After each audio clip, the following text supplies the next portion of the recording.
کیا ڈیمانڈ سی اور کیا کہیں گے آپ؟ اصل میں ان لوگوں کی ڈیمانڈ جو تھی بہت دیرینہ تھی. ہماری جو بھارتیہ جنتا پارٹی کی میٹنگ ہوئی تھی پچھلے 19 تاریخ کو منڈی میں، اس میں ہم نے یہ فیصلہ کیا تھا کہ یہ ایک ان کی جینوئن ڈیمانڈ ہے، جس میں کچھ رشتہ داروں کو، کچھ بھائیوں کو ایس ٹی کے زمرے میں لایا گیا ہے، کچھ کو ایس ٹی کے زمرے ہے. یہ ان کی ایک جینوئن ڈیمانڈ تھی. تو ہم نے ان سے کہا تھا کہ آپ کسی بھی ڈیو ڈیٹ پر آپ ڈی سی آفس میں پہنچیں، وہاں پر ہم ڈی سی صاحب سے ملاقات کریں گے. ہم نے یہاں سے ڈی سی صاحب سے ملاقات کی. ڈی سی صاحب نے ان کی بات کو غور سے سنا اور انہوں نے کہا یہ ان کا جینوئن ڈیمانڈ ہے، جینوئن مسئلہ ہے. تو اے سی صاحب کو انہوں نے لکھا ہے کہ اس میں چونکہ اپیلانٹ جو اتھارٹی ہے وہ اے سی صاحب ہیں، تو وہاں سے وہ اس فائل کو دیکھیں گے. اس کے بعد جب یہ فائل ڈی سی صاحب کے پاس جائے گی، ہمیں امید ہے کہ یہ مسئلہ ان کا حل ہو جائے گا. اس کے علاوہ جو ایکس سرپنچ ہیں ہمارے عبدالاحد تانترے صاحب، ان کی جو ٹیم یہاں پر آئی ہوئی ہے، یہ سب لوگ جو ہیں ان کے مختلف اور بھی مسائل تھے، وہ بھی ہم نے ڈی سی صاحب کے نوٹس میں لائے ہیں اور اپلیکیشن جو ہیں انہوں نے مارک کر کے دی ہیں. اور کچھ کا جو انہوں نے آرڈر موقع پر ہی افسروں کو کر دیا ہے تاکہ ان کا کام جو ہے غریبوں کا موقع پر ہو جائے.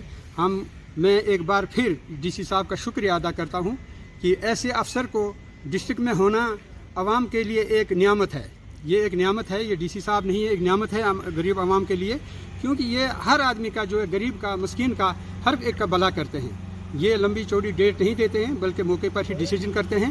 میں پھر ایک بار ان کو مبارکباد دیتا ہوں اور بیدار کے عوام کو یہ آشواسن دیتا ہوں، بھروسہ دیتا ہوں کہ ڈی سی صاحب کی موجودگی میں آپ کبھی بھی جو ہے یہاں پر پریشان نہیں ہوں گے. ہمارا ایک وفد جناب اکرم تانترے صاحب کی قیادت میں ڈی سی صاحب سے ملا. ہماری کچھ ایک دو ڈیمانڈیں تھیں جو ڈی سی صاحب نے بڑے غور سے سنی. اس میں سے سر فہرست جو تھا، پھگواڑی بیدار کے اندر ایک وارڈ ہے جس کا نام پھگواڑی ہے، وارڈ نمبر 5. اس میں 100% لوگ جو ہے ایس ٹی رہتے ہیں، لیکن ان کو ایس ٹی صاحب ٹیک جو ہے ایشو نہیں ہو رہی تھی. اور اسی ضمن میں ہم نے ڈی سی صاحب سے ریکویسٹ کی ہے کہ یہ ایک باپ کے چار بیٹے تھے، 2 جو ہے وہ ایس ٹی زمرے میں ہیں، 2 نہیں ہیں. اور ان سے گزارش کی کہ ان کو ایس ٹی زمرہ میں لایا جائے.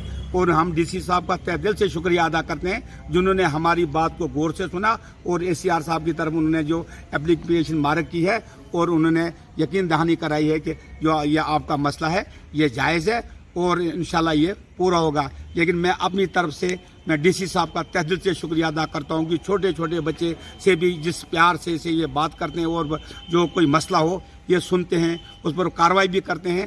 پہلی دفعہ ہم نے ایسا ڈسٹرکٹ ڈیولپمنٹ کمشنر ہم نے دیکھا ہے جو ہر غریب کی بات سنتا ہے اور افسر تک یہ بات پہنچاتا ہے. اور میں آپ کی چینل کی وسادت سے ڈی سی صاحب کا تہ دل سے شکریہ ادا کرتا ہوں. اور بھی آپ کی جو ڈیمانڈیں کہتے ہیں کہ جو ہاں، ہماری جو باقی ڈیمانڈ تھی کہ جو ہمارا ایک پنچایت گھر ہے اور وہاں سے باتھ روم ہے، جب بھی کوئی ڈیمانڈ آتی ہے، پھگواڑی کے 4 باتھ روم تھے ان کو بھی نیچے لایا ہے. اور دوسرا ہر سال جو ہے باتھ روم توڑ کر اسی کو بناتے ہیں. جب بھی کوئی باتھ روم آتا ہے اس کو توڑتے ہیں اور پھر نیا بناتے ہیں. پنچایت گھر کو 5 سال سے بنتا ہی جا رہا ہے، جیسے بنتا اس کو اکھیڑتے ہیں پھر بناتے ہیں. اس میں کون جو جی آر ایس سیکٹریز وغیرہ کر کے ان کے کیا انوالومنٹ رہے گی؟ کیا وہ کیا نہیں تو ہم تو وہ نہیں کہ ہم نے ڈی سی صاحب تک بات پہنچائی ہے، وہ انکوائری کرائیں گے انشاءاللہ. ہمیں امید ہے کہ لوگوں کی بات سنیں گے کہ بھائی یہ کیا مسئلہ ہے. اگر باتھ روم بنے ہیں تو ان کو توڑا کیوں جا رہا ہے، اور وہ خود جواب دیں گے جس نے جو یہ کام کیا. ہمارا کام تھا ڈی سی صاحب تک پہنچانا اور ڈی سی صاحب نے ہمیں یقین دہانی کرائی ہے کہ انشاءاللہ اس پر کارروائی ہوگی. شکریہ.